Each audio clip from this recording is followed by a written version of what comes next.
Oke, shalom saudaraku. Kita bertemu lagi pada saat ini. Sama-sama kita akan kembali merenungkan firman Tuhan. Sebelumnya, mari bersama-sama kita satukan hati kita, kita berdoa. Bapa, terima kasih. Kami rindu terus untuk belajar kebenaran firman yang menuntun kami, mengajar kami untuk terus hidup dalam kebenaran.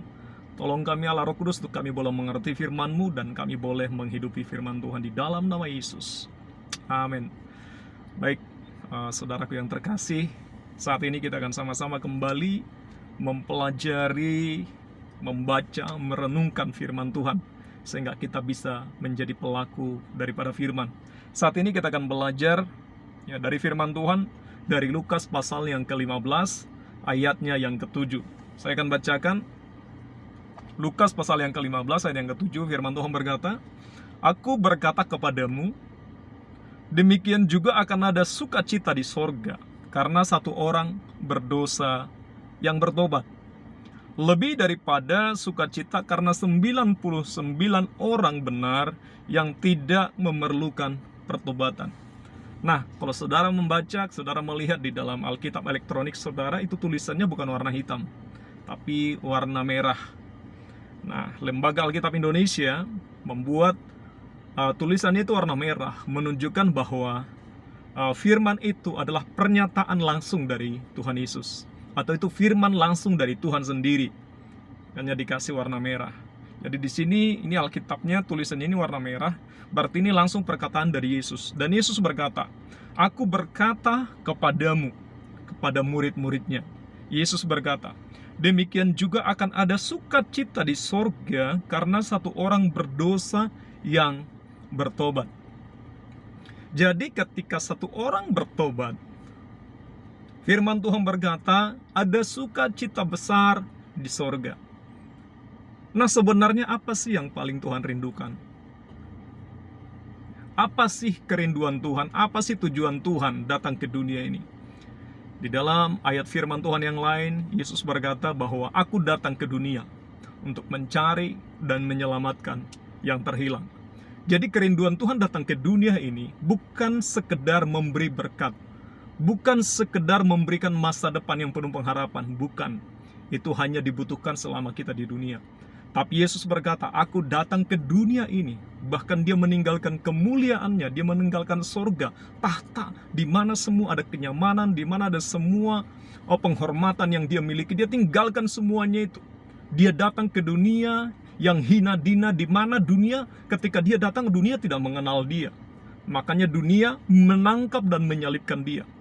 Dia tinggalkan semua. Tujuannya ngapain? Dia tinggalin kenyamanan, kehormatan, ditinggalin sorga, dia datang ke dunia. Tujuannya ngapain?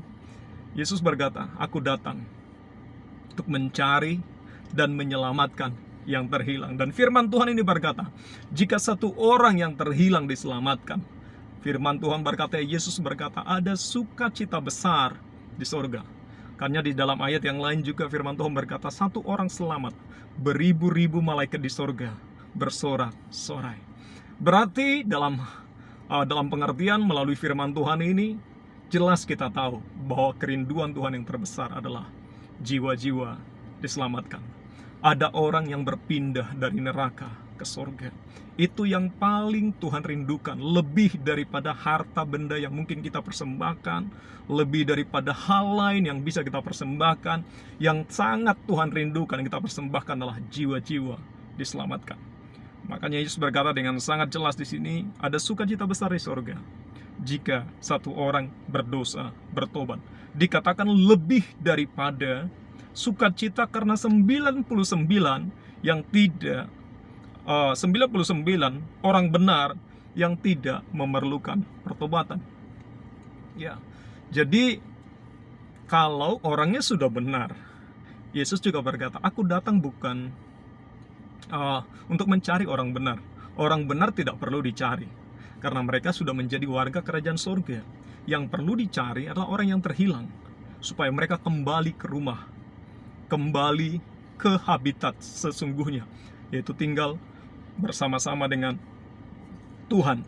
Jadi saudaraku yang terkasih, kalau ini yang menjadi kerinduan Kristus, ini yang menjadi misi Kristus, ini yang menjadi tujuan Yesus datang ke dunia ini, hal yang sama sesungguhnya. Tugas yang sama, perintah yang sama Tuhan berikan kepada saya dan saudara lewat amanat agung dalam Matius 28 ayat 19 sampai yang ke-20. Yesus berkata, "Pergilah, jadikanlah semua bangsa menjadi muridku. Baptislah mereka di dalam nama Bapa, Anak, dan Roh Kudus. Ajarlah mereka melakukan segala sesuatu yang telah kuperintahkan kepadamu. Dan ketahuilah, aku menyertai engkau senantiasa sampai kepada kesudahan zaman." Ingat, itu amanat agung.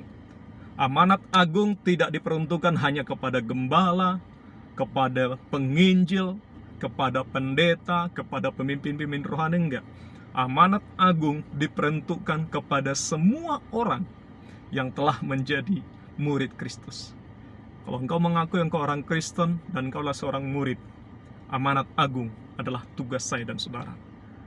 Yaitu ngapain? Apa amanat agung? Menjadikan semua orang, semua bangsa menjadi murid Kristus. Saudara yang terkasih, di dunia ini mayoritas orang terhilang.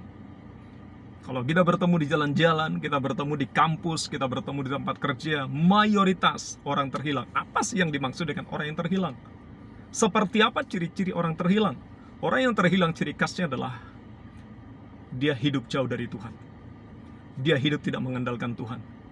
Dia hidup tidak melekat dengan Tuhan. Itu orang terhilang. Tidak peduli agamanya apa, baik Kristen, baik agama yang lain. Kalau dia jauh dari Tuhan, dia orang yang terhilang.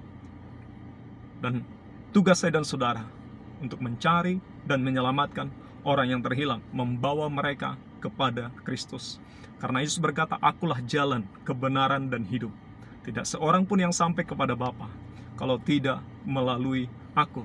Jadi tugas saya dan saudara membawa mereka kepada Kristus. Karena hanya melalui Yesus ada kehidupan, ada kebenaran, ada keselamatan. Hanya di dalam Yesus. Firman Tuhan berkata tidak ada jalan lain. Kalau ada agama lain berkata banyak jalan menuju Roma. Sekali lagi saya tegaskan, Yesus berkata, "Akulah jalan, keselamatan, dan hidup. Tidak ada seorang pun yang sampai kepada Bapa kalau tidak melalui aku," kata Yesus. Berarti dia dengan jelas berkata, dengan tegas berkata, hanya aku jalan kebenaran dan kehidupan. Itu menurut firman Tuhan, menurut Kristus, dan itu yang saya yakini dan saudara yakini. Jadi saudaraku yang terkasih, kita punya banyak tugas. Kita punya banyak kesempatan sesungguhnya untuk membawa orang sungguh-sungguh berbalik dari kehidupan yang lama, dari dunia ini, untuk dia datang kepada Kristus. Firman Tuhan berkata bahwa ladang telah menguning, siap untuk dituai. Sesungguhnya banyak orang yang hilang pengharapan.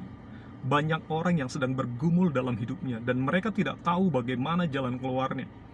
Dan mereka sepertinya hidup dalam lingkaran setan. Berputar-putar begitu terus. Mereka berada di dalam lingkaran kuasa kegelapan. Tugas saya dan saudara untuk membebaskan mereka. Bagaimana caranya membebaskan mereka? Dengan cara kita datang, kita beritakan kabar baik, ya, kita beritakan tentang Kristus, karena hanya di dalam Yesus ada kelepasan, di dalam Yesus ada kemenangan, di dalam Yesus ada masa depan penuh harapan. Saya sangat yakin dan saya sangat percaya, bagi Yesus tidak ada yang mustahil. Dan bagi saya dan saudara yang percaya kepada Kristus, tidak ada yang tidak mungkin. Karena itu saudaraku yang terkasih, supaya surga dipenuhi oleh sukacita, surga dipenuhi oleh gemuruh sorak-sorai, mari selamatkan yang terhilang.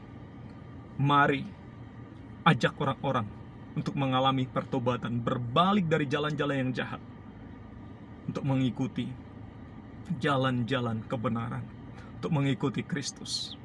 Yesus adalah jalan keselamatan dan kehidupan. Yesus adalah jalan sukacita. Yesus adalah jalan kemenangan. Karena itu saudara yang terkasih, itu tugas saya dan saudara. Di keluarga kita, teman-teman kita, banyak orang yang membutuhkan keselamatan. Banyak orang yang membutuhkan tujuan hidup. Banyak orang yang membutuhkan damai sejahtera. Dan jawabannya hanya ada dalam Yesus melalui saya dan saudara. Puji Tuhan, mari kita berdoa. Tuhan, terima kasih biar firman yang kami dengar terus tertanam dalam diri kami, karena kami percaya kami diselamatkan untuk menyelamatkan orang lain. Kami diperlengkapi, kami dimuridkan untuk memuridkan orang lain. Tolong kami Roh Kudus, itu kan berfungsi menjadi tanda dan alamat, menjadi jawaban bagi banyak orang. Melalui hidup kami, nama Yesus dipermuliakan. Dalam nama Yesus kami berdoa bersyukur. Amin.